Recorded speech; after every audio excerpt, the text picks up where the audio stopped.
Welcome to Just the Word, where we're reading through the Bible in 1 year. And I'm Net. Today's reading will come from Joshua chapters 4, 5, and 6. Joshua chapter 4.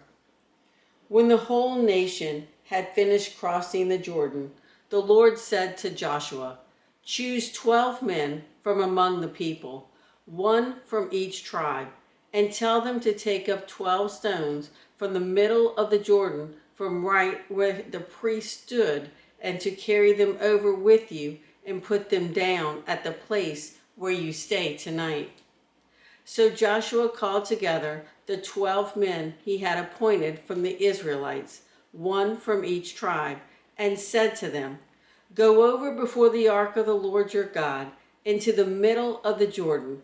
Each of you is to take up a stone on his shoulder, according to the number of the tribes of the Israelites, to serve as a sign among you.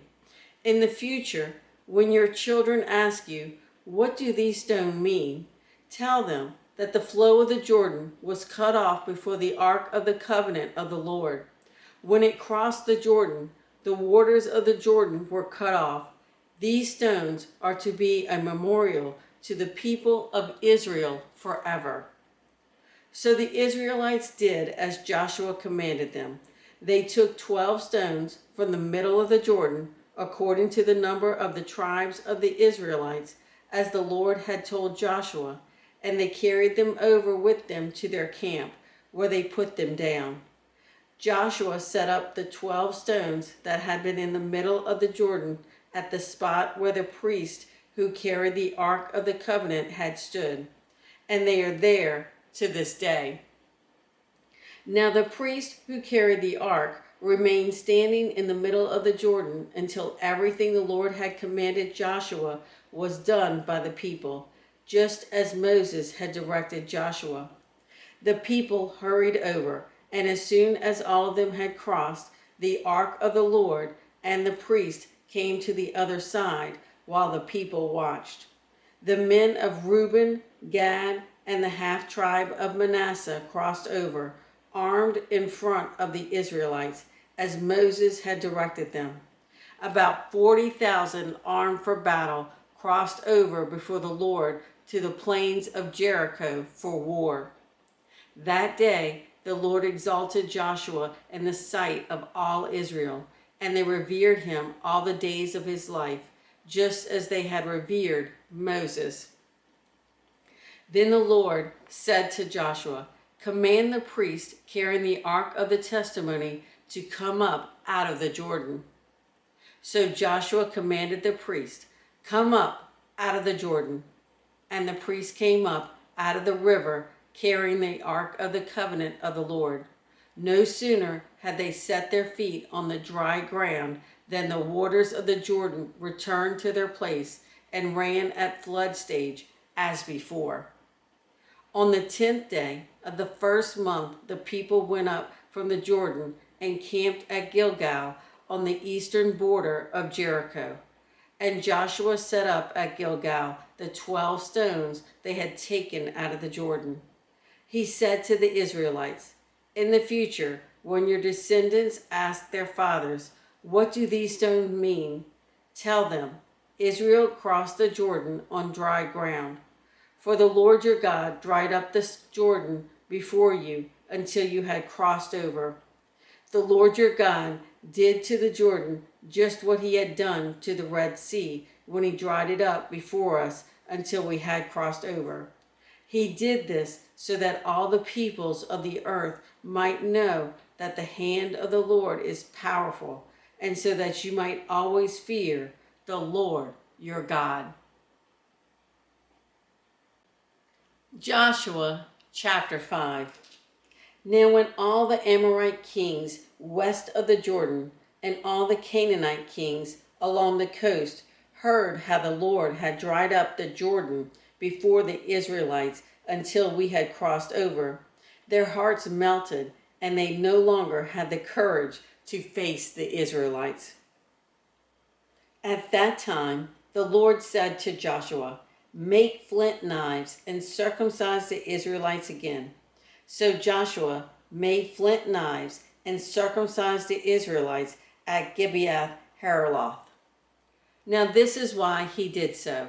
All those who came out of Egypt, all the men of military age, died in the desert on the way after leaving Egypt. All the people that came out had been circumcised, but all the people born in the desert during the journey from Egypt had not. The Israelites had moved about in the desert 40 years until all the men who were of military age when they left Egypt had died, since they had not obeyed the Lord. For the Lord had sworn to them that they would not see the land that he had solemnly promised their fathers to give us, a land flowing with milk and honey. So he raised up their sons in their place, and these were the ones Joshua circumcised. They were still uncircumcised because they had not been circumcised on the way. And after the whole nation had been circumcised, they remained where they were in camp until they were healed. Then the Lord said to Joshua, "Today I have rolled away the reproach of Egypt from you." So the place has been called Gilgal to this day. On the evening of the 14th day of the month, while camped at Gilgal on the plains of Jericho, the Israelites celebrated the Passover.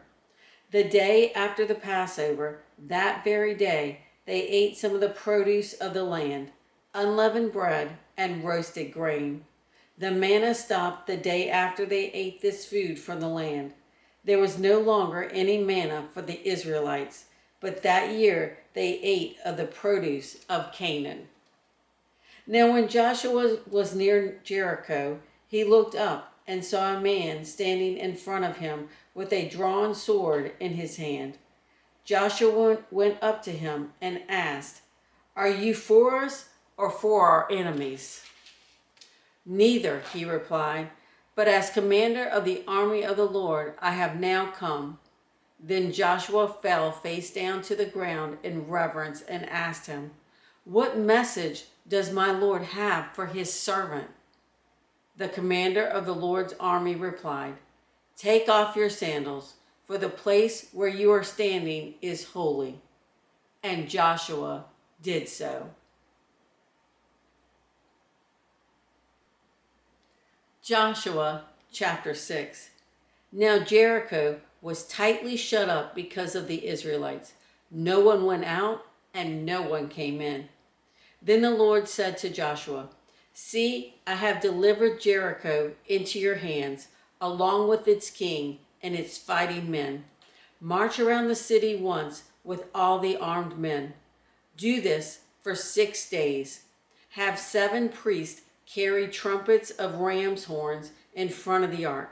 On the 7th day, march around the city 7 times, with the priests blowing the trumpets.